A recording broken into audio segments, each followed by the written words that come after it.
આજે આ પ્રસંગે હું ઉપસ્થિત છું તો ખરેખર આ સંસ્થાથી હું ખૂબ પ્રભાવિત થયો છું કે આ સંસ્થામાં ભણતરની સાથે જે ચારિત્ર ઘડતરનું જે કામ થાય છે એ ખરેખર એક આપણે કલ્પના બહારનું કામ થઈ રહ્યું છે. અને મને લાગે છે કે આ સંતોના આશીર્વાદ થકી જ આ વસ્તુ અહીંયા શક્ય છે. અને આ પ્રકારની જે સ્કૂલનું જે મેનેજમેન્ટ થઈ રહ્યું છે એ ખરેખર સરાહનીય છે.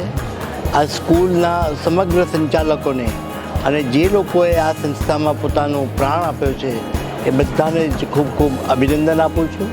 અને આ સંસ્થાનું ફ્યુચર ખરેખર ખૂબ બ્રાઇટ છે.